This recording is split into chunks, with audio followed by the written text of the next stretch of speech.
had anyone do this yet? Come through the, you've been caught watching your baking, come watch the video? Not yet. Nothing yet? Not Okay. yet.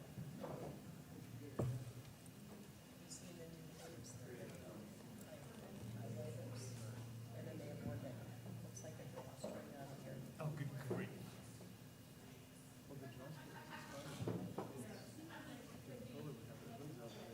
Sure, that looks great. Okay.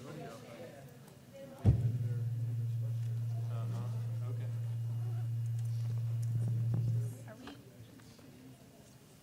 having feedback? We're okay?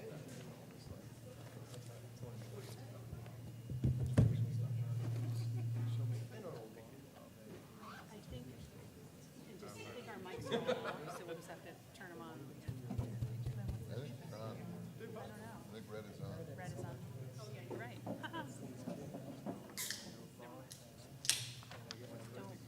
ignore me. I'm gonna ask you. No, you don't, because the new one is to try not to click your pen. It's like too much balance. Always. I know you have no idea you're doing it, but you do it every meeting like this, that you think they're targeting kids. I will try not to. You have to give me a pen with no clicker. Let's see how I do it.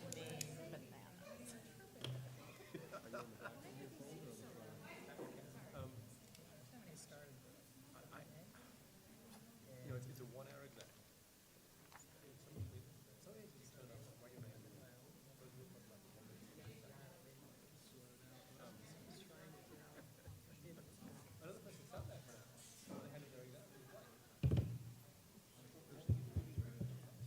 Table is live.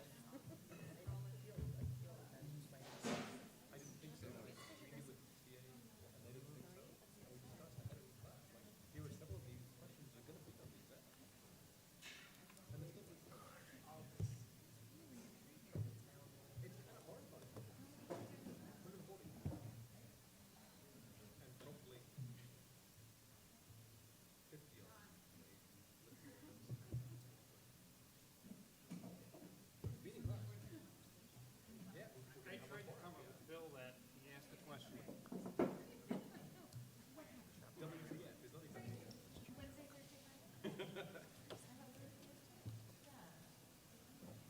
Good, okay. If we could reconvene our meeting to open session, the board has been in executive session since 6 o'clock to discuss 2 tenure candidate recommendations, a litigation matter, and a personnel matter. If we could rise for the Pledge of Allegiance. I pledge allegiance to the flag of the United States of America and to the republic for which it stands, one nation, under God, indivisible, with liberty and justice for all. We could have introductions. Dave Hurst. Catherine Nadeau. Ewan McKnight, John Walston, Jody Monroe. Holly Dellenbaugh. Robert Tejan. Willow Bear. John McPhillips. Welcome to our PIG students that I think I see in the audience over here. And your obligation is to stay until the meeting is over or until 9 o'clock, whichever one comes first. And when we are done, there are sign-out sheets up here for you guys. You can pick any of them, but just make sure you sign out before you leave so that you get credit for being here. If anybody would like to participate in our public comment sessions this evening, we did put a sign-up sheet by the door. So if you choose to do that, that way we have a record for follow-up purposes.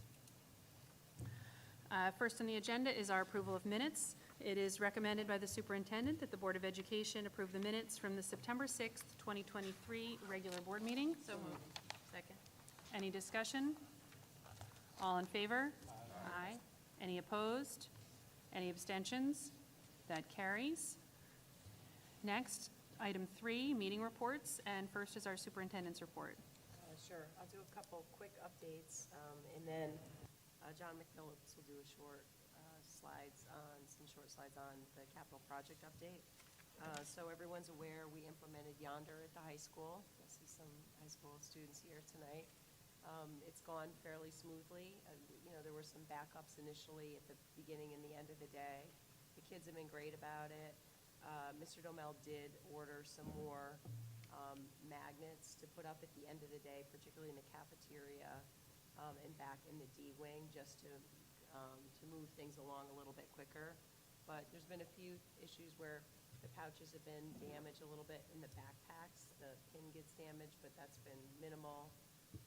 Really, it's been great. I think that the staff have been really impressed with how well the kids have been, and so hopefully we'll continue, but it's gone very smoothly. So, also, we did have an update for COVID that we sent out on Friday. There technically is no reporting requirement, but if it is reported that a student has COVID, they're supposed to follow the same protocols that were in place last year, which is to remain out of school for 5 days and then wear a mask for 6 to 10 days afterward. We also are required to report that to the Department of Health under the communicable diseases, so we're required to do that. So we did set that information out through Parent Square, and it's up posted, so if parents have questions about it, they can easily find it in Parent Square. And my understanding is that the schools do have tests, if anybody Yes. would like one. Yep, so we have tests still. And those are my 2 updates. I was going to turn it over to John to do the capital bond update and also to do an update on transportation. So, go ahead, John. And just real quick, while John gets settled, you were saying that the tests are available for community members. So if somebody, or school district community members, so if somebody needs or wants a test for their child or their family, they can contact the school nurse? Perfect, thank you.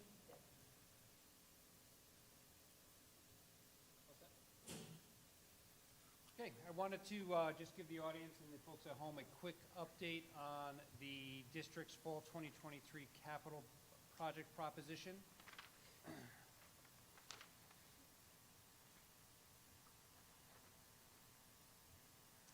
So households relatively recently should have received this postcard from the district. Had a little bit of information in terms of those positions that the district is hiring, some new information on the school in general, as well as the middle component that advertised that on October 17th, which is a Tuesday, the district will be presenting to the voters a $4.6 million capital project involving the middle school auditorium.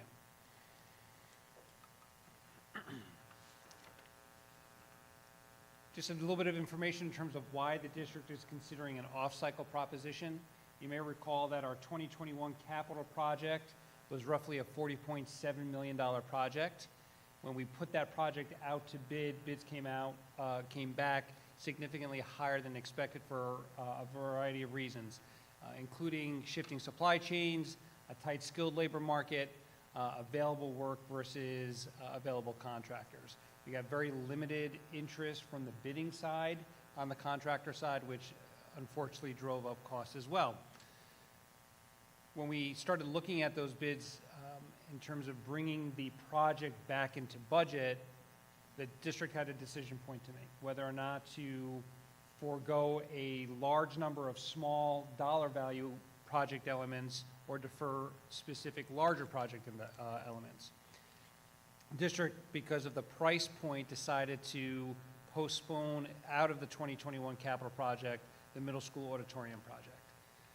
But understanding that the auditorium served as one of the gems of the capital project, the district and the Board of Education decided to put that in front of the voters again to determine whether or not that project will move forward.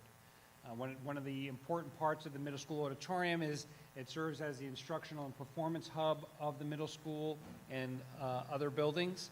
And we brought in all the stakeholders to really take a comprehensive look at the middle school to make sure that whatever renovation plan the district proposed maintained the historic character of the building, as well as meeting the performance and instructional needs of the space. A couple of facts behind the auditorium. It was originally constructed in 1932. Small renovations have occurred over the course of several years, but they've been somewhat limited in terms of what those renovations addressed. There's still inconsistent lighting in dark areas at various places on the stage and within the auditorium. There's not a significant amount of stage rigging and lighting. For those that have sat through the lip sync concerts over the course of the year, I think everyone can appreciate that those seats are not the most comfortable seats, especially if for taller individuals. The space is not air conditioned, and as I mentioned, it does not presently meet the instruction and performance needs of the district. What the district is proposing, based on the design elements that we're including in the project, the estimated cost of the middle school auditorium renovation project is roughly $4.6 million. A couple of pictures here in terms of what the existing space looks like. One of the big components is just the tightness between the last couple of rows of seating, where the risers fit, the piano, and the actual usable space for either an orchestra, a band, or for chorus to actually use that space. It may be hard to tell from this picture, but if you look at the piano bench, that piano bench is actually elevated at an angle because the entire floor space is angled, and there's not a significant amount of flat space to accommodate both the risers, the piano, and we actually have a beautiful grand piano that it doesn't get to be used quite as often because of the limited space. Fortunately, because we included the middle school auditorium as part of the 2021 capital project plan, state education approval for that space and the renovations are already in hand. As I mentioned, we brought in all the stakeholders, both on the instructional side and the performance side, and took their feedback for a more thoughtful design, streamlined construction that will better maximize the available space. Key design considerations, I mentioned the raising and leveling of the pit floor. It just provides a lot more usable space for instruction and the performance arts. We're maximizing the seating and sightline, including additional ADA seating. And we're modernizing audio, visual, and technology components, ensuring for a true complete performance. And while we're doing all the modernization piece, we're also paying careful attention to maintaining the historical architecture to make sure that it remains true to the space and period. These are a couple of the more defined scope elements associated with the project. New sound system, housing and lighting, a new state-of-the-art control booth, new seating, as I mentioned, new finishes, including all the doors, hardware, window treatments, and balcony railings, improved stage access doors from the green rooms, a redesigned and improved stage configuration and orchestra pit, ADA access to the stage and house, assisted listening devices for those with hearing loss, a new ventilation system including air conditioning, and a renovation to the ticket booth, which will actually be abutting the auditorium for purposes of ticket sales and the like, along with upgraded technology, including wireless connectivity, projection screen, and a green room intercom. In terms of project financing, the full $4.6 million of the project will be fully funded from the district's available capital reserves. Capital reserves serve more or less the district's savings account.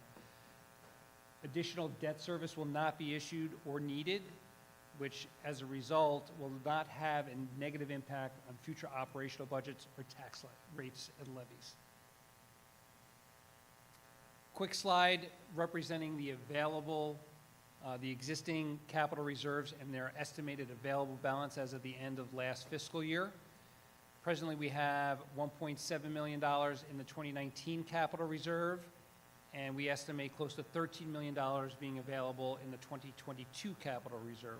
We'll liquidate the 2019 capital reserve, dip into the 22 capital reserve to make the $4.6 million estimated cost, which would still leave roughly $9.5 to $10 million available in capital reserves for future capital projects outside of the middle school auditorium.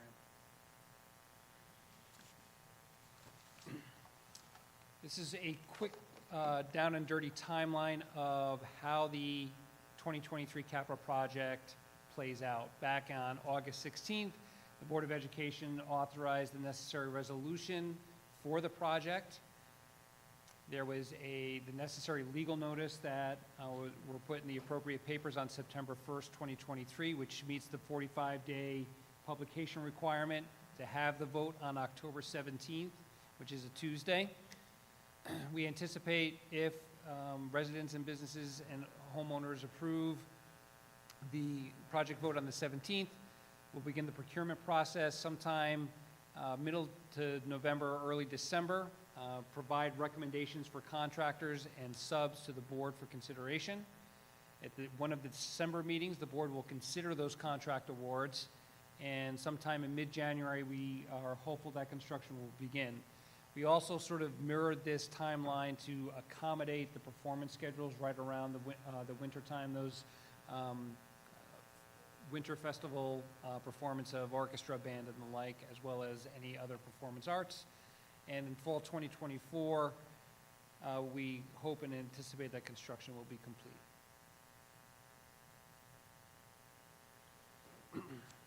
This is a quick link for any and all voting information associated with the capital project.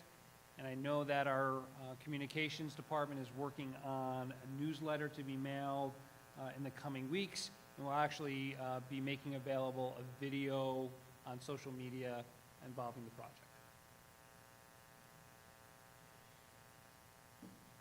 Any questions? Willow? Can you just remind me if there are any requirements? Is it just a simple majority of whomever shows up to vote that day, or do we have like a minimum number we need to? 50 plus 1. Catherine?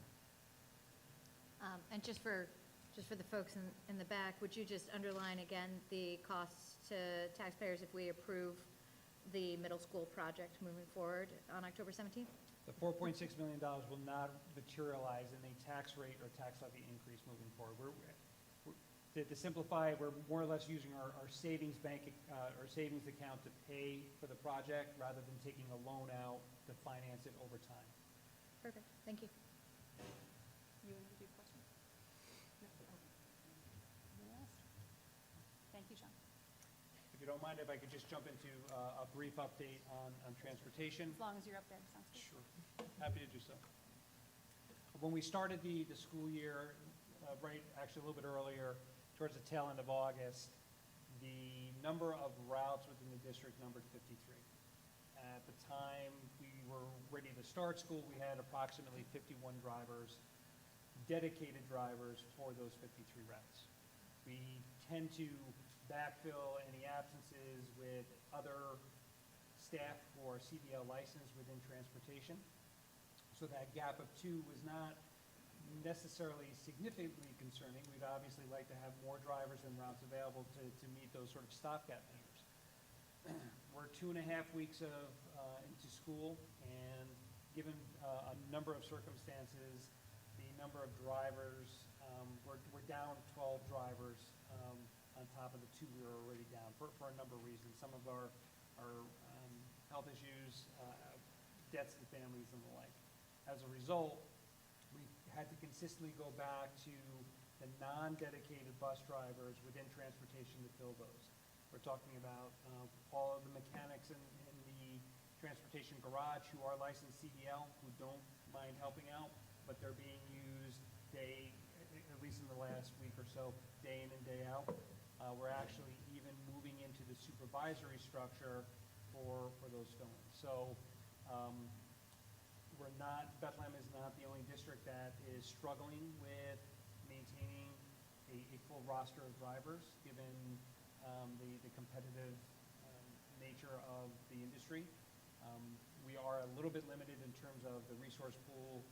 We do have most of our drivers are 60 years and greater, because some folks do it as sort of a post-retirement game. So I can tell you that we do have 1 driver in training presently.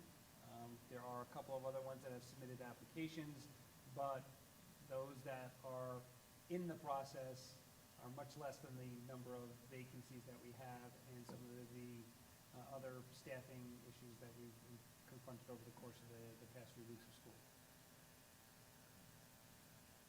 So what happens if we have a day where we have too many drivers out and not enough people to cover the routes. It is my sincere hope that we do not get to that day. We would maximize all available CDL licensed drivers within shop first. So all your mechanics, your dispatchers, your supervisors, which gives you a little bit of breathing room. The challenge with that is if someone's calling dispatch to find out that there's a late bus, they may not be someone to answer the phone because they're actually driving the bus. We talked about that, and what we might have to do is do a delayed pickup. So we would have to try and get the word out early on that your bus will be arriving a half hour late, so another driver could finish their route that may be shorter and go do that other route. But we would do our best to get kids in on time, but there might be some delays. Or delays getting home. But yeah. Ewan? I just wanted to note that, it's not that we're not trying to compete for these drivers pretty well. As I understand it, we're offering higher salaries than, any other district. I worry, right, if you get to that point, are we going to need to hire a fleet of taxis to get kids to school? Because that's going to blow the budget in that regard, right? I don't see a solution when you don't have a way to get people to school, but you have to get them to school. So I know we discussed a range of options that might include increased walking. It's not looking happy.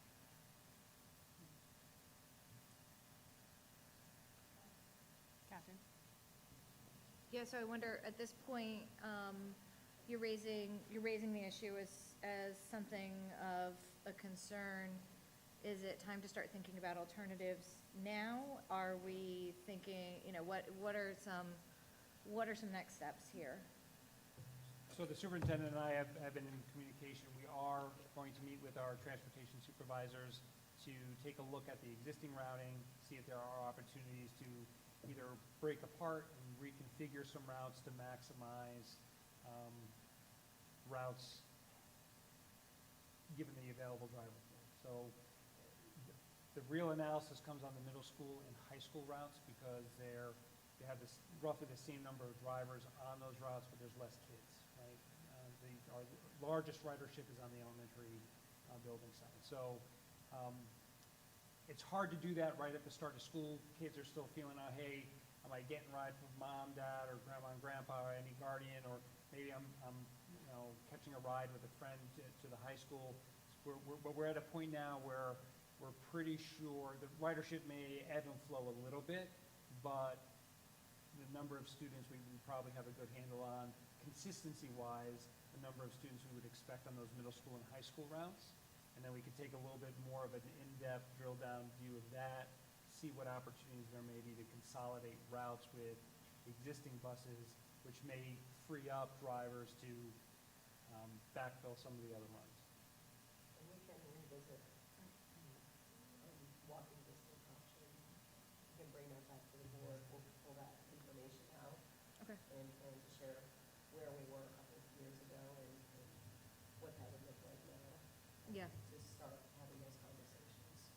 Thank you. It sounds like it might be time. And then just one follow-up question, again, just to make this, just to take it down to the bare bones, what I'm hearing here as a parent, with kids who do ride the bus, is that I need to be watching Parent Square, like, I need to be aware that at any moment at this point, we could have an unforeseen shift in bus availability and bus schedule, depending on how many drivers we have out on a given day. So that's what I'm hearing as a parent here. Is that right? And we would notify, in that case, because it's time when we would notify via text message for those who have that accessibility. So it's, Got it. it'll be email and text message, so Okay. get the message out as soon as possible. Okay, great. All right. You want to make another comment? Yeah, just really noting for the record, because I've been asked.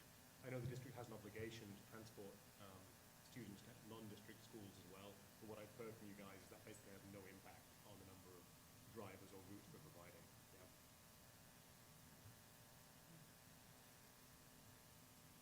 Any other questions or comments at this point for John? I do just want to give a shout out to the transportation department. I mean, their day starts early.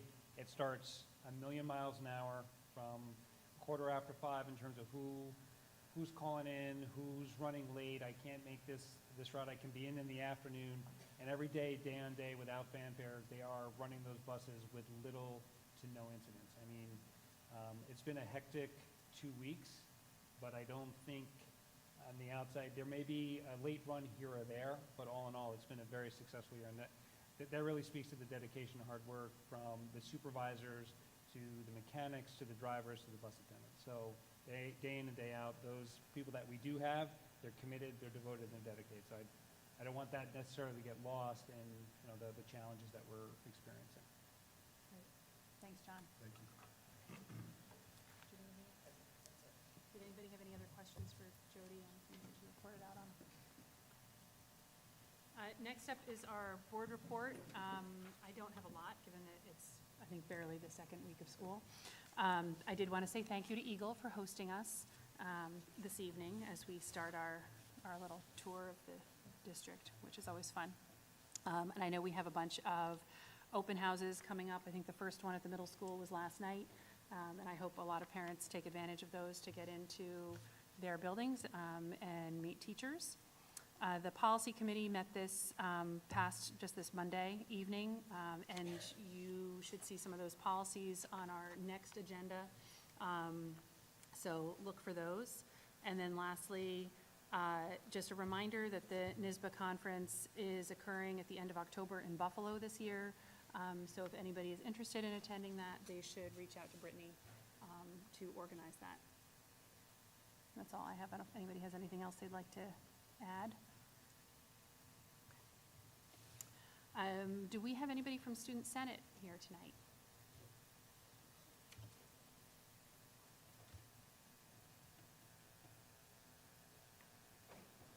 Hi, my name is Yuna Chang, and I am a co-president of the Student Senate.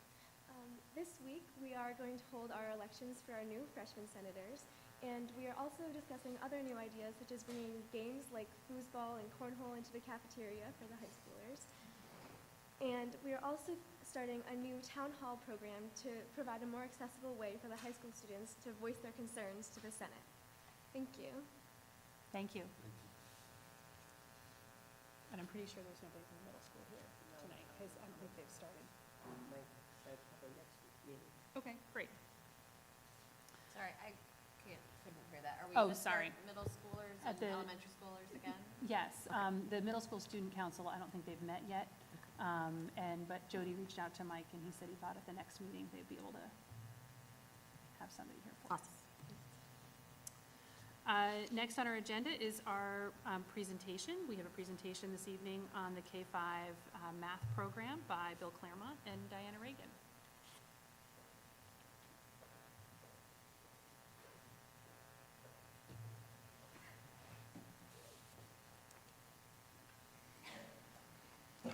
Good evening, everyone. I feel like I was just here. We were on that side. Yeah, we were on that side last year. So for those of you that don't know, my name is Bill Claremont. I'm the K-12 math supervisor for math and computer science. This is Diana Reagan. And the reason both of us are here talking about math today is that Diana is my representative from the principals for the math cabinet for the K-5 math program. So we work together in conjunction with a group of teachers to try to get the needs of the teachers involved in the development of our math programs, and to try to take the information that we receive from them about what our strengths are, what our weaknesses are, what our wants, what are our needs, and we try to have conversations with them 3 to 4 times a year to try to help influence our program and to make any adjustments to our program that they feel are necessary to try to help support our students in the classroom. So that's just kind of a basic introduction of why we're here and what we're going to present today. So obviously this one falls under one of our missions with academics, right? And from there, if you take a look at the next part, so these are philosophical foundations, and these are the 5 main educational philosophers, right? So when we look at all of these, if you were to take any math program at its core, you're not going to find all of these things within any math program that any curriculum developer is going to give you. So what we try to do is we try to take as much as we can and weave in different programs to try to fill all of these needs. Because it's important for us, the role of language, for these students to find their voice in a classroom. We want them to be able to describe what mathematics means to them, right? We want to be able to have conversations with students that revolve around their solutions, why they're using the solution that they're using, and is there another way, right? So when we're looking at a lot of these, the structured learning and the CPA approach, is, if you don't know, it's concrete, pictorial, and abstract. So when we think about that, it's a development for a student to go from a concrete model, something they have in their hand, a pictorial model, something they can draw out, or an abstract model, something they simply just know how to solve, right? And a lot of times we find that approach beneficial because it allows for differentiation in our classrooms, and it's approachable to every student, right? We want every student to have an opportunity to engage in mathematics in a way that's comfortable for them, right? If they're comfortable holding an actual 10 frame in first grade, great, go ahead and hold that, right? If they're comfortable using it on a piece of paper, go ahead and do that. If the kid knows how to do it, show us a different way, go ahead and do that, whatever they're comfortable with. And then the zone of proximal development, when we look at that last one, the last one is extremely important because it goes into a student's inability to do something. I can't do this, right? To, if you help me, I think I could probably get through it, to, I can do this on my own, right? And we kind of go through that process in the classroom, and it happens every single day, right? Every day we're trying to get kids to explore. We're trying to get kids to look at something a little bit different that they might not know that they have something in the back of their minds that can help them solve a problem on that next day, right? So a lot of the things that we're going to talk about and how we proceed from these philosophical foundations to our math program are extremely important to us. And it takes a lot of time and a lot of effort to try to find and weave in a lot of things that we find value in, right? And we also want the students to have a great experience with. So the professional development that we have been focusing on are two very accomplished educators. And Dr. Banhar is a Singaporean professor. And a lot of the stuff that he has done with us, when we look at some stuff that Banhar has done, he has a CPA approach similar to what Greg Tang does. So they do have a very, very similar approach. I think the biggest difference between the two of them would be that Banhar has a focus on different portions of reading as well, where he feels that the more kids have the opportunity to read word problems and work through them, they're going to become better problem solvers, where Greg Tang would say repetition of some very specific targeted approaches are going to help students build their understanding and their basic facts. It's important for a student to understand their basic facts before they can apply those facts to other things. So it's just a little bit of differences between them. But some professional development opportunities. Dr. Hurst sent out the other night, I believe it was Tuesday night, Dr. Banhar had a presentation or a professional development opportunity workshop at 7 o'clock at night, and Dr. Hurst was able to attend it with a few of our other teachers. And so we've offered that. Greg Tang was here this summer, and he was at our teaching and learning conference. That was pretty well attended over those 3 days. I think we had the first session on the first day, I think we had about 20 to 25 teachers in that room for getting that professional development and really just kind of learning about the program, his philosophies behind what he does and why he does it. It's really interesting to see his approach. We also offered 3 days this past week during the school day for any teacher that had an opportunity just to pop on a quick Zoom with Greg Jr.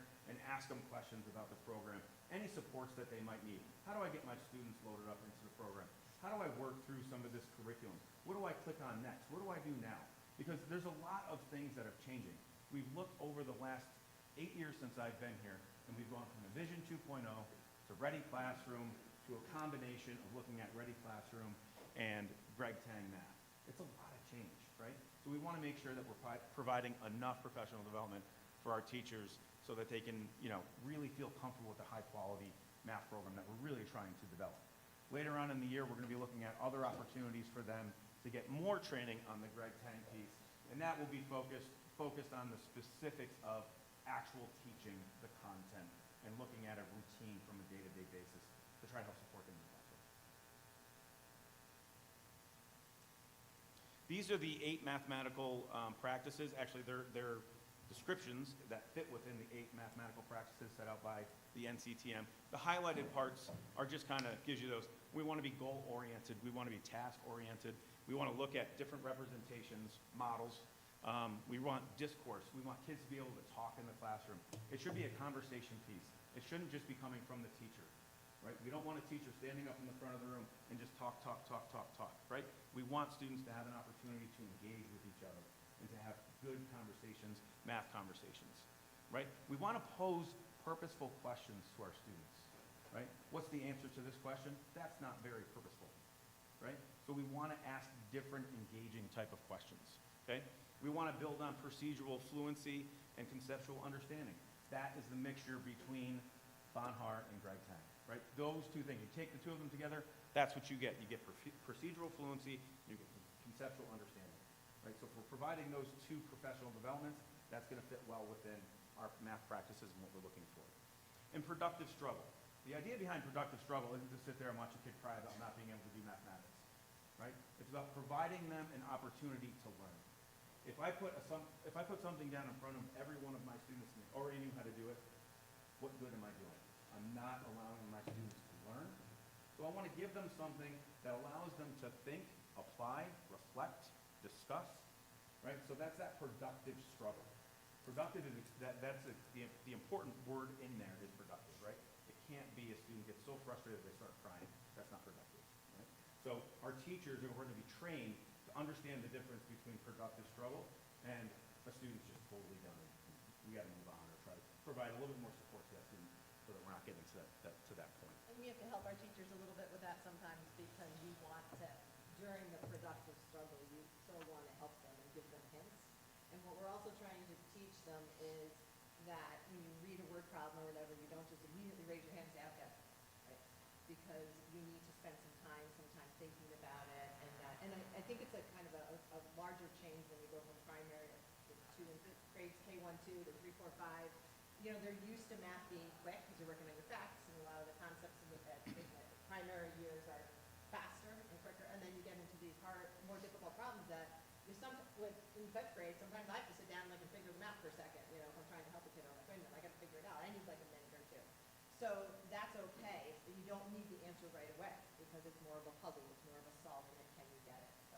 Yeah, we've also looked at our grade bands too, where 8 years ago I'd say that we used to put K1, 2 together, and then we'd put 3, 4, 5 together.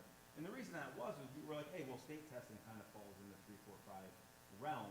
Right. So we kind of link those guys together where they have to start getting into more of that conceptual understanding and application part. But what was happening was we're not giving them an opportunity in grade 2 to lead into that. So our grade bands now kind of have moved to K1, 2, 3, 4, 5, so that we can continue to say, all right, well, we can still work on our fluency piece in K1.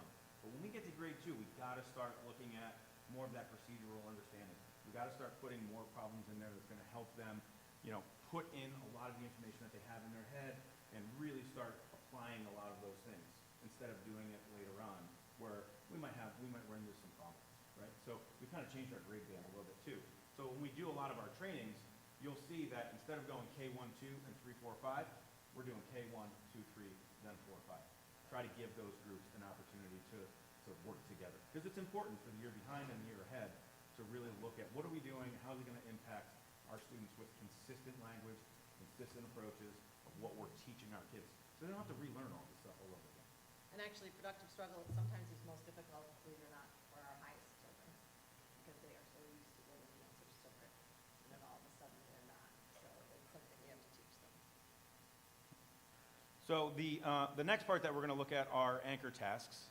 And do any of you know what an anchor task is before I start? Yeah?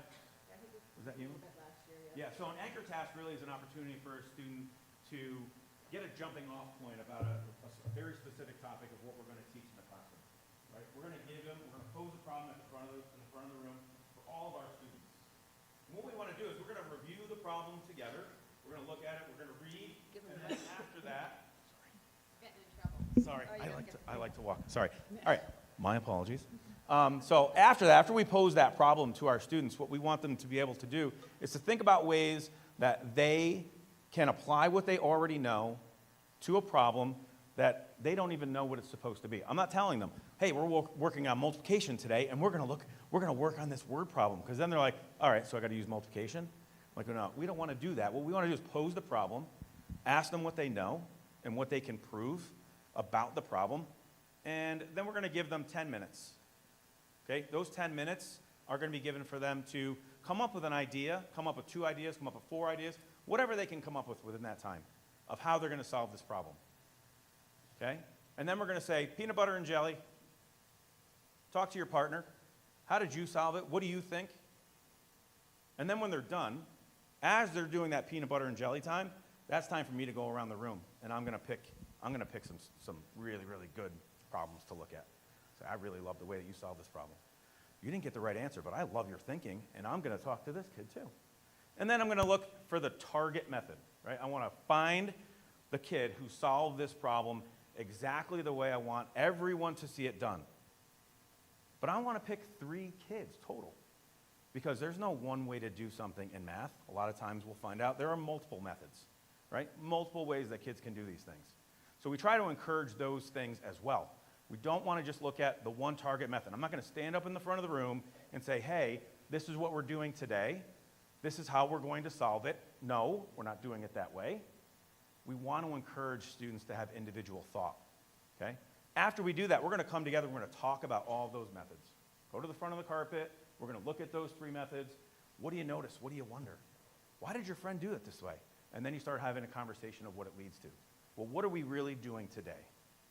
Okay? And then we get to pose a problem that we get to work on together. And then it goes from that approach. I can't do it, to I'm going to do it with some support, to I can do it on my own, right? So that's kind of the idea of what an anchor task is. It sets the tone for either a specific set of lessons. So maybe we're going to start multiplication, very first day of multiplication, and I want to set the tone for that. I'm going to have a nice anchor problem up there that talks about repeated addition, right? Because it's something they've already done. And then it's going to link them to multiplication, and we're going to have a nice conversation about it, and then we're going to move on from there. And I think Okay. we've seen this a lot in classrooms. Like, Yes. they do this a lot, the different ways of solving the problem. So I Yeah, think we've really. and over the last few years, myself or Dave Hurst have taken an opportunity to go in classrooms and try to show and model for our teachers how to really take this approach and embed it within instruction, either daily or weekly or, every other day, whatever they're comfortable with, to try to get kids to really talk and to get them exposed to, high order problems that are going to get them to think. Okay? Sometimes their creative ways of solving the problem, I have to think, I'm like, oh, is that a coincidence that it worked and they got the right answer, or does it really work? Like, they can really think of some creative ways to solve problems. So they're getting good, much better at that. Yeah. I think, than we So here's a really good example of what an anchor task should look like, and they could be different for multiple grade levels. Okay, this example happens to be a 3rd grade one. So for a kindergarten class, I want to keep the language very simple. It's probably going to be something that's got 4 or 5 words in it, so that it can be something that we can. Yeah, it might just be, who knows? It might just be pictures. I might tell a story about it. Ooh, I have some birds. I got some birds on a tree. Those 3 birds flew away. And they're like, well, I don't know how many birds we started with. Oh, do we need to know that? So that's what creates that conversation. So this is a really good example of an anchor task. And this one happens to be with, so a 3rd grade class is responsible for setting up chairs for their spring concert. So we're looking at, hey, we're going to do something, right? We want these kids, imagine what you can do, right? I'll never forget the first time I saw Dr. Hurst go in and do one of these anchor tasks.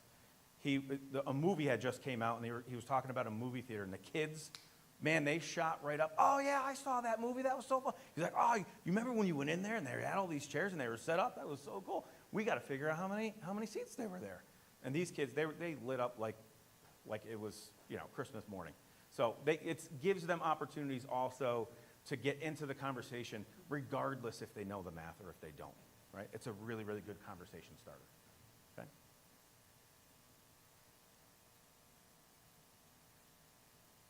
These are a couple of examples of what you would see for student work trying to solve this problem. As you can see, these are multiple methods, The one on the left would be my son. My son is actually very smart. He just doesn't like to apply himself, and he's like, I'll just draw it out. And I'm like, all right, you can draw it out. That's totally fine. What are you going to do? And there's 25 rows with 30 chairs. And he goes, well, it's going to take me a minute. I'll draw out 25 rows with 30 chairs. And I'm like, this kid, I'm telling you. So then you start looking at how you build this CPA approach, right? This really shows you a great CPA approach. Okay? And again, building that multiple methods piece. That's what we're really trying to focus on.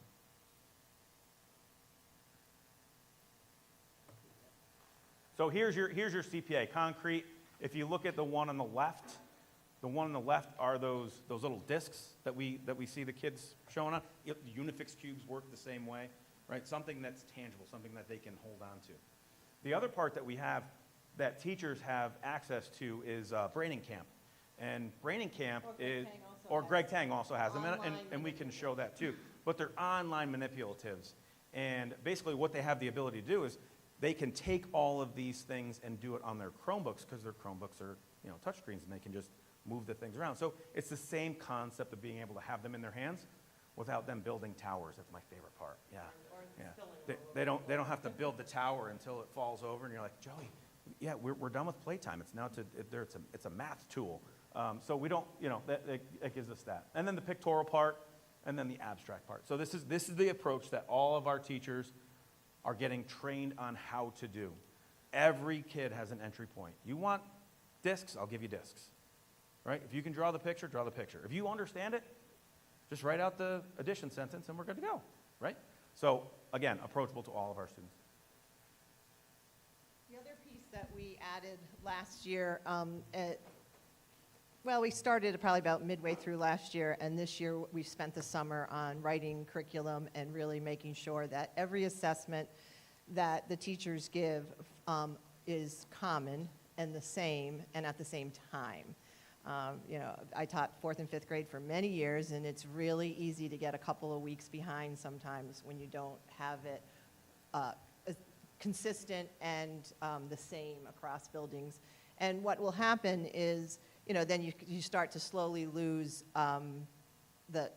enough time at the end of the year. And we always do, geometry tends to go at the end of the year, and then you're like really trying to do geometry in 2 weeks. So we made a calendar, we made common assessments. We are saying that everyone has to give the assessment during these, we gave them a 2 or 3 day window. And all those assessments were made from Tang's assessments, plus we added on a page or two if the teachers felt that it was missing something. So we used our teachers' expertise to create the assessments. And obviously when you have common assessments, you always want to work backwards, right? So you look at the assessment, you look at what you want the students to be able to do in 3 weeks, let's say, and how am I going to get there? And this way, no matter if a teacher uses a little bit more Tang or a little bit less Tang, because Tang is right now most of our curriculum, in the end, after 3 weeks, they're all giving the same assessment. So it makes us confident that, yes, they're teaching the exact same skills, concepts, et cetera. The other part of that is their ability to talk with their colleagues about results, about what's happening in the classroom. So if someone in Ellesmere, Slingerlands, and Eagle want to get together and they want to review their assessments, they can't do that unless they're having common assessments. So they can look at that data and really have that data-driven instruction piece, right? They won't have the ability to do that if they're all doing something different. So when we have those grade level meetings, it's a great opportunity for us to say, hey, can you bring your Unit 2 results? Because we'd love for you guys to sit down for a minute and do a quick data chat on what you notice, what you wonder, so that we can take a look at it and say, how can we do a better job instructing our students on this if we see an issue with X, Y, or Z? Is that all? Do next slide. And obviously, from common assessments, you get curriculum alignment, you can identify gaps. You can also identify strengths in teachers. Like, if you have a teacher across the hall whose students really nailed question 5 and 6, and your students didn't, that's a really great conversation. What'd you do to teach this, dividing fractions or whatever it is, and share in that. So that's the data sharing, and obviously teacher professional development. Common unit assessments obviously can tell us what we probably need to give in PD. And differentiated instruction, always seems to be one of the hardest things to do in math, because you really need to make sure that if you are working in a small group, the other kids are doing something in small groups that is meaningful, right? So one of the things that our teachers struggle with a lot is, how do I fit it all in a day? So our teachers this summer that wrote the curriculum spent some time saying, this is how you can fit it in. And this is just one example of how you can have a kickoff, a whole group, and then small groups. And then this summer we also worked a long time on getting more resources for math enrichment. So we took Math Olympiads, which is an organization, that was long, many, many years ago, and it's basically every year there's 5 tests, and the tests have 5 questions, and they're word problems, but they're really fun word problems, but they're really hard, and they encompass everything, basically. It could be from something like Bill just showed you, could be a question like that. It could be a shape with angles, and you have to figure out the other angles. Like, it can be so many different things. Math Olympiad has amazing resources. So we took that and we organized it for teachers in a way that it would be easier for them to give it to their higher students, in a way that they can also then still teach the medium and the lower kids what they need. And then we also have another resource called Silicon Valley Mathematics Initiative, which we found over, I think, last spring, which comes out of California, which is pretty amazing. It's they do lots of different things, but the main thing is that they have a problem, like a task, and you could do this task over a month. You could do a task a week. I think they have enough for a task a week. And the task is like a Math Olympiad problem, so to speak. It's a pretty difficult problem, but it walks the child through a couple of different steps, and it gets more difficult as it goes. So what can happen is you can start this task with all your students. Everybody would be able to do step 1, so to speak, and then step 2, and then it keeps going. So really another great tool. We really felt that in order to enrich the higher kids, the teachers needed more resources at their fingertips. That's what they were lacking.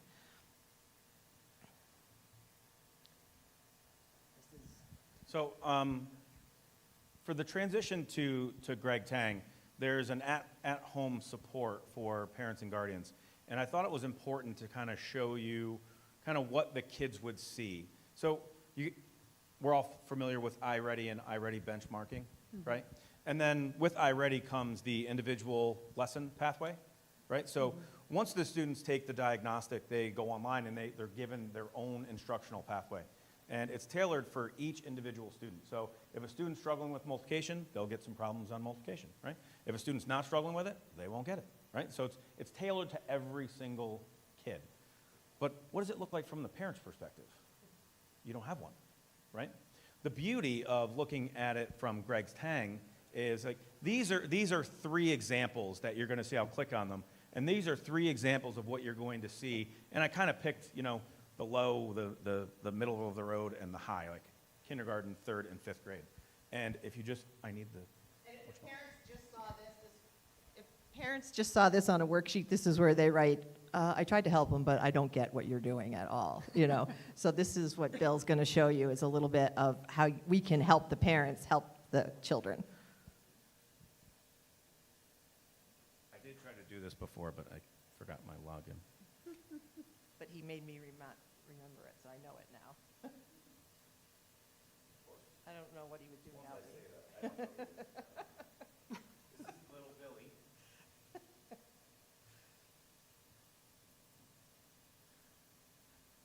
Yeah, it works. All right, so this is little Billy in Mr. Claremont's class.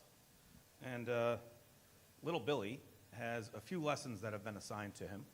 The teacher is going to assign, these are the assigned pages here, all right? And if we were to click on the PDF, it would pull up what the student was given in class, okay? The PDF will be, oh, I forgot my math homework at home, at school. I can't do my math. Billy, I remember this presentation from the board, and they told me that you have access to it right here. Well, Ma, I don't know how to do it. Oh, well, let's see what it looks like here. So when we look at it, it's not the example that you're going to see on the worksheet, okay? What it's giving you is a generic problem that the student was shown how to do in the classroom. And what you can do is, if your kid is struggling with it, you can go on here, and basically, it's going to give you this problem. It tells you hey, we're adding and subtracting within 20, subitize. You hit next, and it says, hey, look, here. And then we hit next again, and it's like, all right, what are we doing? Oh, I start with 2. Here's 3. Oh, that's 5. Oh, that's kind of cool. Well, I don't really get it, Mom. Mom, I still don't get it. Oh, well, let's see. Oh, look, there's another problem. It's just like that one. And then we could do it again. Or we could do it again if we don't do that. It was a coincidence. I saw it. There you go. So it gives an approach to the parents as a nice support at home. The biggest problem that we're seeing with Common Core and now Next Gen is that the parents don't know how to help their kids, right? I'm just going to show them how I did it. How many times have we heard that? I'm just going to show you how I did it. And they're like, no, Mom, they told us we can't do that. And we're like, well, I love that you're laughing in the back, because your parents said that to you at one point, didn't they? Yeah, I know. It's okay. It's okay. Everyone's done it. It's fine. But now you don't have to worry about it, right? Now we have an opportunity for parents to learn with their kids, to support them. So they're not just sitting at home crying because they don't know how to do it, right? So that's kind of what this is built in to do. And I'm hoping if I hit back, yep. So just to give you an idea, that was 37.1. This one, nope, I clicked on the wrong one. Is that one? Okay, so now this is the 3rd grade, okay? And again, if we look through it to try to help support our kids at home, what did you learn in school today? Nothing. I didn't learn nothing, Mom. Oh, yeah, let's go click on there and say, oh, no, you learned how to add and subtract fractions today. What are we doing here? What approach was that? That was the abstract, right? Boom, right to the abstract. So that was the last one here. But what happens when I click on, is it this one? Yeah, that one. Well, look at that. That approach changes a little bit. Because now we're not looking at a student who's strong with that abstract approach. They need a little bit more. So we're going to say, all right, well, what does this look like? Hey, does it have a common denominator?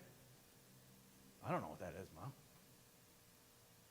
Hey, it's 9. It's right there, 9. That's the denominator. Oh, that's the denominator. All right, got it. That's common denominator. Perfect. What do we have now? Okay, so now I got 4 ninths. And look what happens down here. This is huge with Greg Tang. He takes these fractions and talks about them in a different way.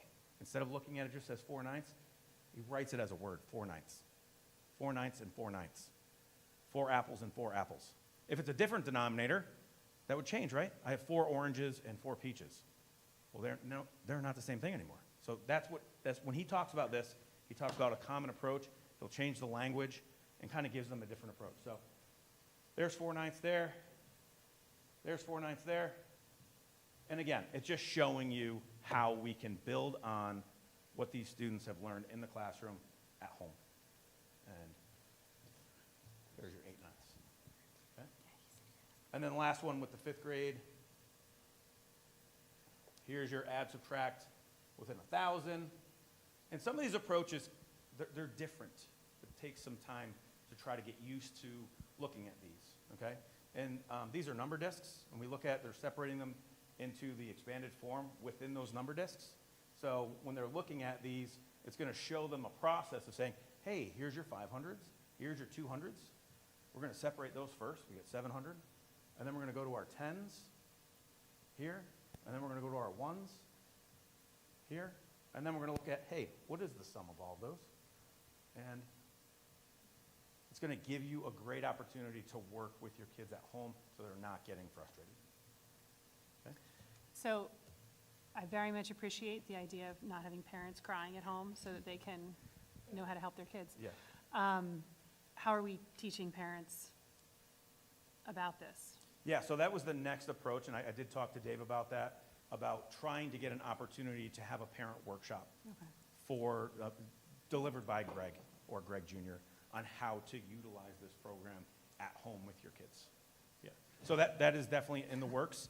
Again, it's also something that we want to show the teachers. The teachers are just getting used to this because this wasn't available last year. Yeah, Oh, So okay. this is new. brand new.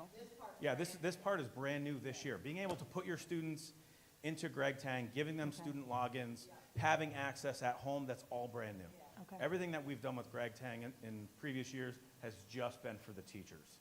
So this is new for everyone this year. So it's going to take us some time to kind of get into the sweet spot, but I think the opportunity is there to give this refresher pretty much every year, right? Parents would be, hey, I totally forgot about this. How do we do this again? So like trying to embed a parent workshop at the beginning of the year is something that we're definitely looking into. And open house. I think once teachers get a little more adept at this, they could quickly show the parents at their open house. I think that's Yeah, another that venue makes for it. sense. Meredith, did you have a question? Just how do we log on to this? Yeah, so once the teachers get their students logged Okay, in, so it's not yet ready. yep, Okay. once the teachers add their students to the platform, they pretty much create a generic login for them. Like mine was Billy, and I gave a password of 1, 2, 3, 4, 5. Like we want it to be something simple so that they can remember it and to log into it. And the idea would be, we could send that information home to parents to say, hey, we've created these logins for your kid. Please feel free to look through it when you feel that you need to. The idea isn't for the kids to go on here and do their homework online. That is not the intent of this. The intent of this is support, right? Or if the kid forgot his homework, you can go on, see the PDF, and you can either print it out or the kid can work on a piece of paper and still get their homework done if they have homework. I think, Bob, you had a Yeah, question about Tang. Yeah, thanks for the presentation. A couple questions about this.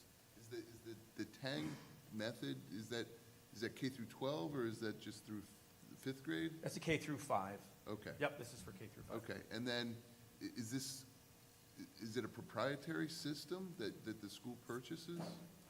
Yeah, so he provides all of the curriculum online at his platform, and it's something that we purchase.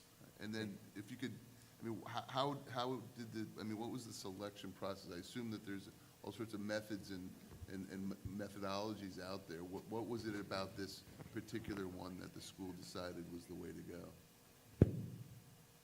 Okay, let me just speak a little bit to that, because I think we're confusing terminology a little bit. So when we say the Tang method, like this, the use of these models is not unique to Greg Tang. So what we're using here, it's the curriculum is what's his. So he's the one that put together like sort of the order and the sequence of the topics themselves. But the use of the models, so the one model you saw was a number bond or part whole model, which was the one circle with two below it, using number tiles, number discs, using area models, using fraction bars. Like that is not like a Tang method. That's been around forever. Yeah, you'll see that. Like so the CPA approach itself is not sort of Greg Tang proprietary. He's just taking it and embedded it within his platform, so really what we're paying for is kind of two things, well, three really. One is unlimited professional development, which has been huge. Two is a sequenced curriculum. And then three is the modeling built into the curriculum as opposed to having sort of a hard textbook, and then if you're going to use these models, you have to go somewhere else and use it. So now Bill mentioned braining camps. So in the past, we had like a standalone system where kids could build models. Now it's all within the same platform. And a lot of this actually came out of, he really developed this website during COVID. So he's always had a curriculum, but it was mostly sort of paper-based. And then during COVID, that's when they developed the website because it allowed teachers, by using that next button, it allowed teachers to present these topics virtually without having to have sophisticated handwriting software and so forth, because they could just click next. And then it's kind of morphed over the last 3 years into more teacher support. Now it's got the parent piece, and I know next year he's looking to add even more. So it's certainly grown over time. But I just want to be careful that, like, the only thing that's proprietary is the order in which the curriculum is presented, I guess. So I thought you would use the phrase Greg Tang math. Is that a reference not to the concepts themselves, but more the curriculum? Correct. Yeah, the concepts themselves are a CPA approach, a concrete pictorial abstract approach, which our teachers have been doing.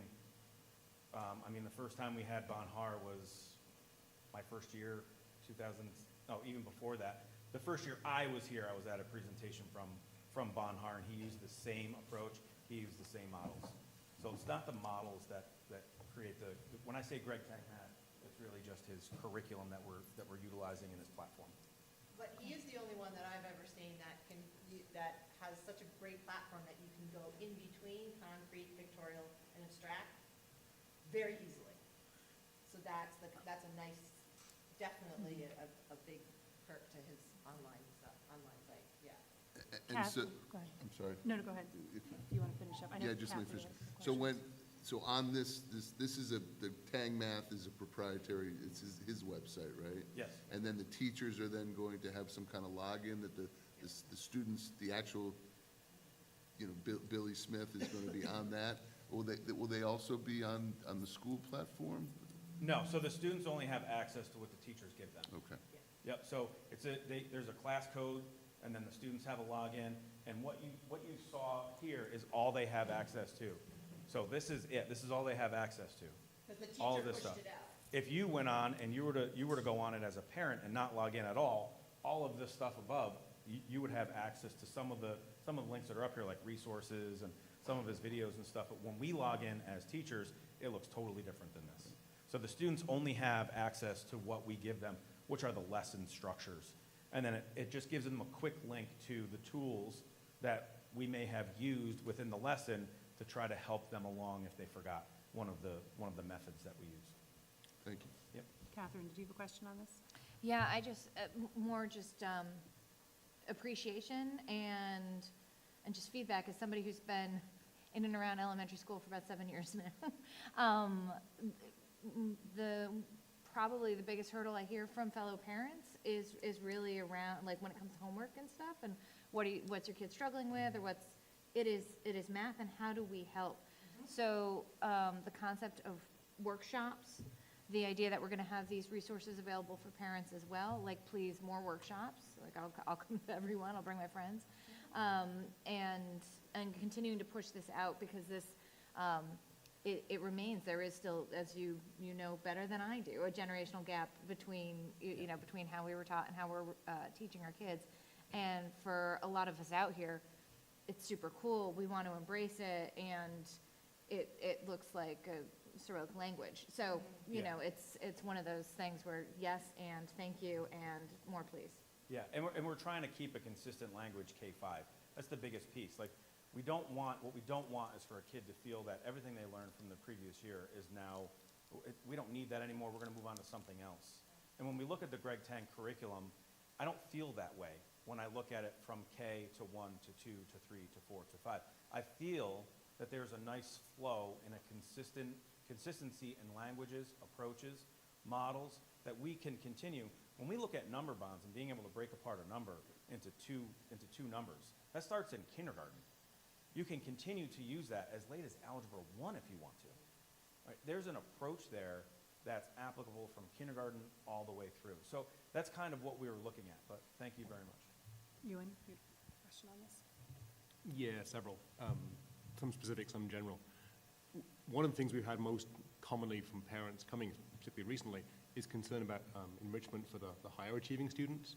I know there was a move to cease the out-of-class enrichment and try and do all of it enrichment in class. What metrics are you using to see that we're actually improving those high-end achievements? Because I looked at the metrics you were presenting here, for instance. That's on material mastery.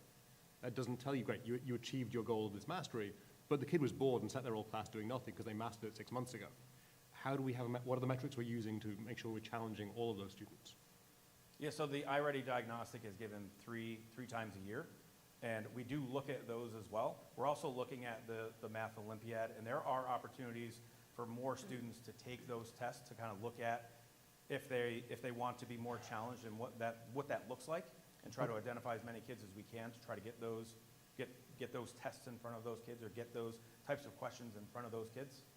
All right, so that definitely isn't enough. For instance, for iReadies, right? I know my kids, I've had 14 years now. Every single iReady has always come back, exceeds the range, seek individualized instruction, and we've never had a single follow-up for any of those. So I'd really want to make sure we're putting in place additional metrics to measure that, to make sure we can get some, avoid loss of engagement, right? Because these students we're talking about are sitting there having mastered the material. Great, we've lost them. Yep. How do we need extra tools then if all you've got is an iReady to say, okay, how do we measure what the impact of instruction is for those kids? Yeah, those are the current tools that we're using. I'm not saying that there aren't going to be more tools. I've been talking with Rebecca Gravicki, who is our new RTI AIS, MTSS coordinator, and we're really looking at other tools that we might be able to utilize to try to identify students who are exceeding all of those expectations, and are there programs out there that we can try to embed within our classrooms to try to help support those kids. So we are talking about it. We haven't made a decision as to what tool we're going to use to measure that, or what we're going to do after we've measured that, after we have measured that. But it's something that we are consistently talking about. We are listening. We hear you. We hear the enrichment piece. We appreciate the feedback, and we really are trying to think about this and continue to look at other options. And if it's not enough, keep telling us so that we can continue to try to look at other ways. If we're not doing it and we're not seeing the results that we expect, we need to do something different. And I'm okay saying that. Like, it's okay to keep a pulse on it, and it's okay to keep trying to answer this problem. What was the data that drove the decision to move away from that out-of-class instruction? And do we have any data that says it's worked better or worse? Yeah, moving kids from the regular class, giving them the extra group enrichment. Yeah, I can speak to that. So when we did the pullout, using both state testing metrics and iReady metrics, our numbers did not change pullout versus push in, or versus staying in the classroom for either enrichment or for remediation. So now the one thing I will say is that we are so much more systematic now about what that looks like in the classroom. In the past, we kind of left it up to the teacher to try to figure out a schedule, which is why now we're providing them with a much more focused, you must spend X number of minutes per week with your low students, your middle students, your high students, so that they're getting, it's not just oh, you're done already, go get the worksheet out of the back, which I know some of the parents talked about last year. Sure. It's, you're sitting with your teacher in a 5-day cycle. Maybe this week it's 2 days, next week it's 3 days, but you're constantly sitting with your teacher working through your level type problems on a consistent basis. So they're actually getting more than the pull, because the pullout was once, maybe twice a week, 30 to 40 minutes. Now they're getting at least equal that, if not more. Because don't forget, we also have the robotics labs with the library media specialists we're doing again this year. So students are being exposed to critical thinking and problem solving through that. So we're always looking at ways to expand, but we are being much more intentional and much more, I guess, scripted in terms of what the requirements are this year. And the Silicon Valley Math Initiative stuff is very new to us. I'll get to that in a second, yeah. Yeah, it's very new to us. So for us trying to try to figure out how to incorporate some of those very challenging types of skills and problems and, problem sets, we're trying to find ways that we can embed those within their current constructs of what they do in the classroom. Okay. Which is going to take some time. So Dave, the iReady is obviously not, the metric exists, it's not sensitive at the top end. It's like IQ scales, you run off the scale. Does the state testing avoid that problem, or do we have the same issue there? Same issue with the state testing. So yeah, obviously with the upper level kids, it is more challenging to get an accurate measure of where they are. Yep. But I will say this, we're going to continue to be more purposeful about how we're doing that. But with some of the changes we've made, we've also been able to, at the middle school level, make some substantial changes where we're now, we've got close to 40%, close to 60% of our students accelerated. And we have, we used to traditionally have 10 to 15% double accelerated, and now we're running 15 to 20 to 25%. So 59 students this year. yeah, so it's, we need to be way more purposeful about what we're doing, and I think this schedule accomplishes that, and we'll continue to kind of monitor. But just know that moving forward, too, we've expanded the offerings at the upper grades as well. Let's say I'm the parent of a third grade child, which I'm not anymore, right? And my child's coming home. Dad, I'm bored. I sat there in math again today. All I did was make paper airplanes because I knew this stuff 6 months ago. What's the best, the parents talk to the teacher. Nothing's changed. What's the best path forward for them to keep pushing this issue for their kid? Yeah, I mean, that's a great question, and we continue to try to find alternate options for students of, is there a different curriculum that we can give them at some point that's going to enrich them? But I think some of the issues that we have with that problem is that, does it turn from a teacher-led approach to something else? Where, I want to provide something to that student, but I also don't want to stick them on a computer and say, here, this is the best option that we have. So we are looking at those approaches. We have dealt with them in the past, And honestly, a lot of them happened during COVID, or the COVID year after that. And we were able to give students an online program, access to an online program that tried to help push them forward in some of the curriculums, which it worked out for some kids, but not for others. So we need to find a more consistent approach that's going to help support those kids. I don't have a great answer for that, because the way the elementary schedule and the way that the teachers specialize in what they do, it kind of falls on me as the supervisor to try to find those things and try to put them in their hands to say, hey, if you have a student that falls under this, we need to do a better job, and maybe we can try this with them. So we are consistently looking at that, and the best thing I can say is that we are talking about it, we hear you, and we're really trying to find a good solution to it. I don't have the best solution right now other than providing something through a computer. And I don't want that. Like, I want teachers to be able to interact with students. That's where they learn the most, right? I don't want to stick a kid on a computer because they already understand their third grade math, So we're really looking at that, and again, you're talking about a situation where, hey, if my kid's doing really good in third grade, let's just move them into fourth grade math, right? Is that an opportunity? I don't know. I don't know what that looks like for a schedule within an elementary classroom. That's something that we would have to continue to discuss and see if that's, a viable option.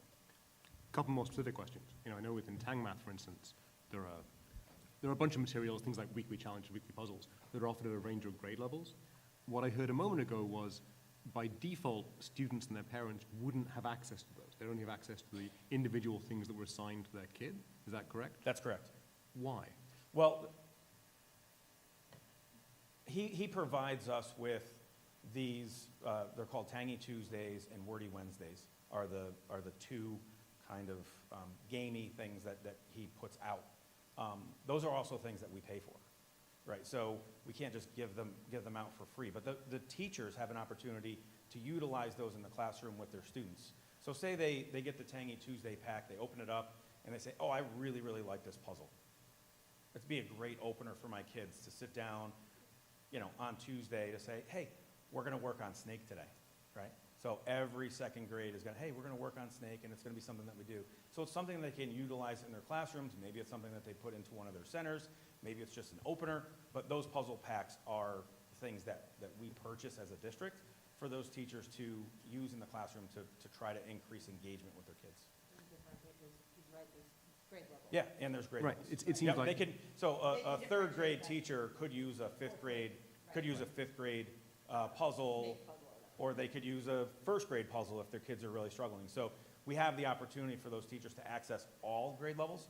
They have access to all grade levels of the curriculum. They have access to all grade levels of the puzzles. And when you so- talk about cost, are you saying it costs extra for teacher A to assign that Wacky Woody Wednesday to student No, B? we purchase all of the Okay. materials as a district. So is there a reason not to make, grade 5 puzzles, grade 7 puzzles available to grade 3 students? Is there any cost to that? No, that's, Bill just said, we Yeah, do. that's what I'm saying. Okay. And Yeah, the same So thing when with the, the so when the portal. teacher or the student logs in, they'll see all those puzzles at all the different grade levels. The puzzles themselves cannot be assigned. The puzzles they come as PDFs, and the teacher can print out the PDF and provide it to the student as a packet if they wanted to. They could print out several of the packets and pull out the same puzzle so that they're doing the same puzzle every week. But they could do different levels. They can Right. give them kindergarten if they're really struggling. They can give them fifth grade if they're doing really good. Okay, that seems like something parents might well be wanting to request, for instance. Yeah, Can you yep. please give my kid the 7th grade version? Because they're Sure, yep, absolutely. Silicon Valley stuff. This is again something that can be assigned at different levels for individual students? Yes. Yes. Okay. And each puzzle or task in itself has levels, like as you go through the task. Cool. We are just starting to figure it all out, but it is a pretty good resource, yeah. So a grade 3 has 3 different levels. It could be an introductory level, it could be an intermediate level, it could be an advanced level. So they have different levels within each grade level, and you could go on to the next grade packet if the student's doing really, really well. Last question before, Holly yells at me too much. Is there a plan or a mechanism to get ideally anonymous feedback from the students, from the teachers about what's working best, what they feel they would need? Yes. We just talked about that today in a meeting, and we're actually sending out just a quick survey to the teachers about how's it going so far. And I will say, we just launched this where we said you have to use Tang this year. and this is our curriculum. Last year, we said you may use Tang.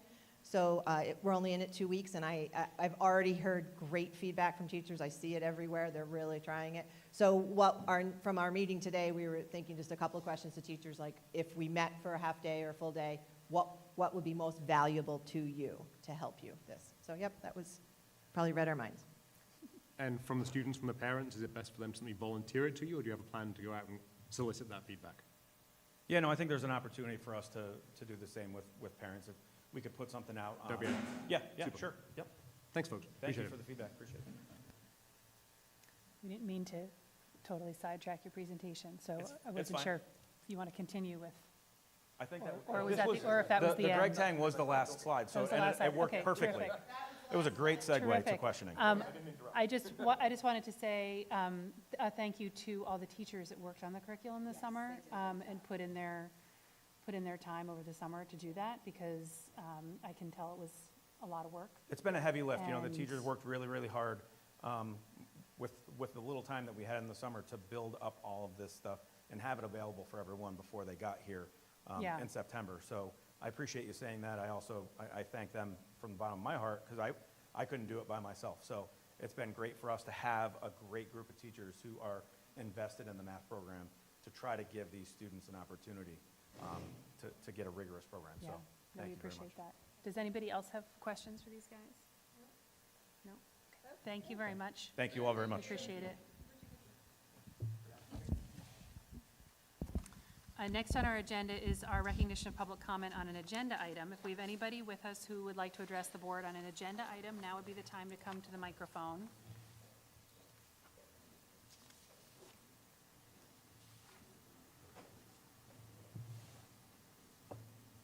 And if you could please state your name for us, that would be terrific. My name is Kara Russo. I want to talk about the Yonder implementation plan. I feel a lot of resignation in the community, students and parents, that this policy is just what we have to deal with, the best policy, whatever. Resignation, it's done and over, and I disagree strongly. I think there are a lot of problems with the policy. I don't think it reflects who we are as Bethlehem, as one of the preeminent schools of the district. In terms of the whole implementation of the policy from soup to nuts, I think we can do better, and I just want to challenge the board to not think that this policy is done and over, and continue to try to do better. I've been following the Yonder policy since last fall when it was first rolled out or discussed at the safety meeting. It really struck me as radical at the time, because I had no clue that we had such a horrible problem with cell phones in the high school. And in fact, I still today don't know how horrible that problem was, because we've never really seen any data or heard what the problem was. Our 5% of students disobeying the sleeve policy, were 95% of students disobeying the policy. I don't know whether my kid was following the policy or not, because I never heard anything about it. So in my effort, there was really an insufficient effort at explaining why we need this policy, and it was an insufficient effort in bringing parents and students along to support that policy. I'd like to support my school. My kids have done really well in Bethlehem. I want to support this school, but I can't support the way this policy has been rolled out. It's really a missed opportunity, I believe, in my opinion. Over the last year, it's become clear to me that the policy really is a solution that was arrived at before the problem was carefully defined. I think different problems require different solutions. If the problem is bullying, real-time bullying, you solve that problem one way. If the problem is just generalized overexposure to screens, well, you solve that problem quite differently. And Yonder just seems to be a solution in search of a problem. I think the policy, critically, as we're seeing now, is that the policy is ending all real-time communication between parents and their children from the time they leave their home to the time at the end of the day. And parents are now forced to communicate with their children through a device that the school is monitoring and flagging and censoring. And it's interfering with parental rights, it's interfering with student rights, and it's interfering with the family units. The messaging towards students in particular has been really concerning to me.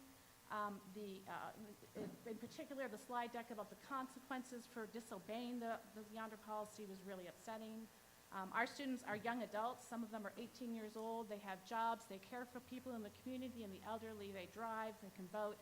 And we're treating them like very young people that we can't trust. This policy is for the bad apples, and we're treating all the good apples like bad apples. The zero tolerance tone to that slide deck just sent me through the roof. I can think of many different things that this district should have a zero tolerance policy on, including whatever happened to the Me Too Bethlehem movement that has been swept under the rug. I take great offense at that slide deck. And just in conclusion, I think what I fundamentally disagree with is the idea that banning technology during the school day is going to do anything to help our students develop mature relationships with technology. All it does is push all those problems after the school day so the school doesn't have to worry about it.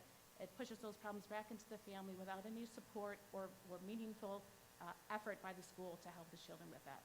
And finally, I want to end with a comment which I think demonstrates the flaws with this policy from beginning to end. I've heard that other schools are using yonder pouches as the punishment rather than the policy. So they have a don't put on your phone in the classroom policy, and if you disobey the policy, the consequences, you have to have a yonder pouch. This policy gives students a reason to think about their cell phone use. It clearly articulates to them what the consequences are for breaking the rules. It allows parents to know whether their kids are breaking the rules.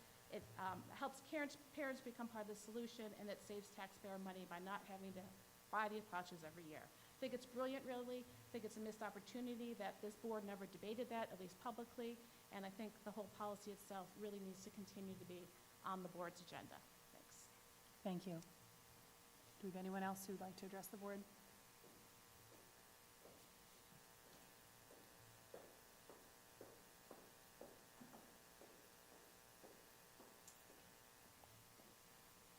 Hi, my name's Natasha Ruiz. I have a son who's at the high school, and Kara and I were here at the last board meeting in June. Was it June? Yes.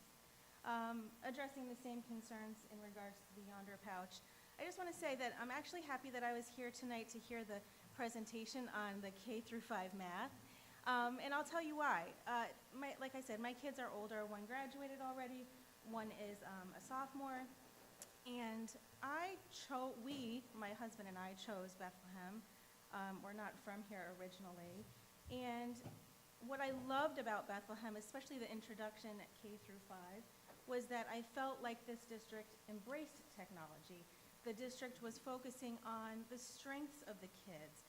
We're inspiring them. And Bill, I felt your energy around that. And I just want to say I really appreciate it because it gave me hope again. And I understand that as kids get older, bigger kids, bigger problems kind of thing. I get that.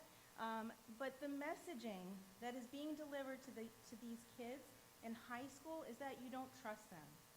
Listen to them. I drop off in the morning, and I sit there and I wait and I listen. I roll down my window and I listen to these kids in the parking lot talk about these pouches. I listened to whoever is screening the kids as they walk in, yelling at them. Is your phone locked? Is it shut all the way off? Make sure your pouch is locked. I mean, there's screaming and yelling going on. They're late for class or for homeroom. It's more anxiety for what? What's the problem here? Why are we wasting all of this money and time and resources for what? A few kids who had an issue with technology? We should be embracing it and teaching these kids how to use their phones responsibly. These are good kids in Bethlehem. The majority of them exceed at most of what they do. We heard nothing about this, and it's very upsetting. My kid comes home and says, I feel like I'm going to juvie every morning. What did I do, Mom? Why am I being punished like this? I mean, I'm not being dramatic. These kids are saying these things, and they're talking about it in the halls, in the parking lot. My kid's email got flagged today for something that was, in my opinion, pretty benign. If you were to stand in the hallways and listen to the kids talk, you'd hear much worse. But the message that was delivered to him was, we don't trust you. You get one chance. The policy slide, I almost went through the roof myself. It was threatening. It was negative. It was very upsetting. I'm not the only parent. Kara's here. There's a lot more of us out there that are feeling the same way. We need to do better. We need to give a different message to our high schoolers. I see some heads nodding from the high schoolers. I hear you. I think the majority of you, the 97% or whoever, are great and responsible and deserve the autonomy, if you will, respectfully. We believe in a cell phone policy. Put the phones away during class? Absolutely. But to do this is punitive and threatening and awful, and I am just very disappointed. So I'm glad that I heard the K through 5 presentation. It renewed my faith in the district at that level, so thank you. Thank you. Do we have anyone else who would like to address the board on an agenda item?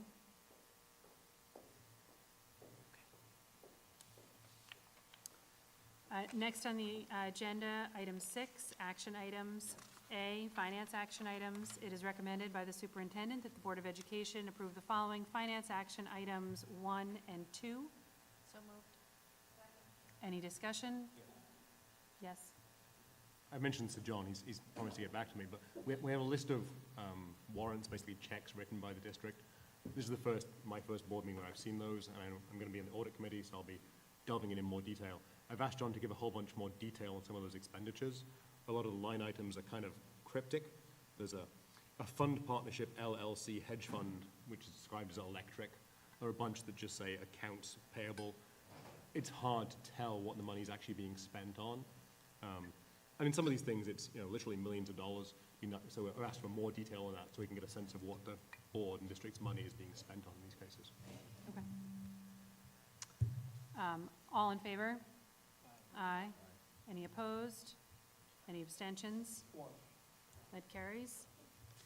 B, professional and personnel action items. It is recommended by the superintendent that the Board of Education approve the following professional personnel action items 1 through 10.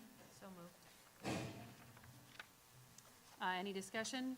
Right, so this is positive, though. This is just to thank the board and the district for supporting a couple of these things. Odyssey of the Mind in particular has been a great.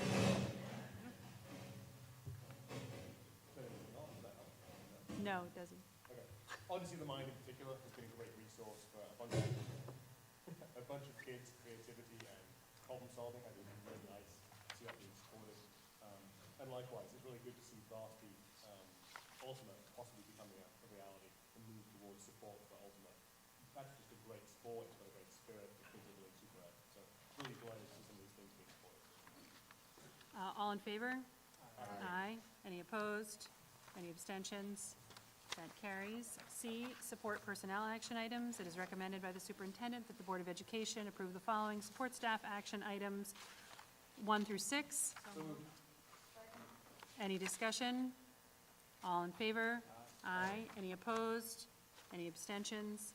That carries. D, other action items. It is recommended by the superintendent that the Board of Education approve the following action item 1. So moved. Any discussion? All in favor? Aye. Any opposed? Any abstentions? That carries. Item 7, recognition of public comment on a non-agenda item. If we have anyone who'd like to address the board on a non-agenda item, now would be the time to come to the microphone. Item 8, future meetings and events.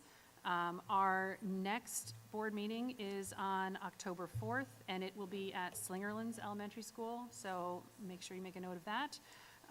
And anticipating that we'll have executive session from 6 to 7, and that the meeting will reconvene at 7 o'clock.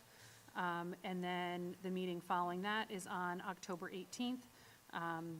And that one is at Glenmont Elementary School, again, anticipating executive session from 6 to 7, and then reconvening in public session at 7. Jody, do we have a date for the audit committee?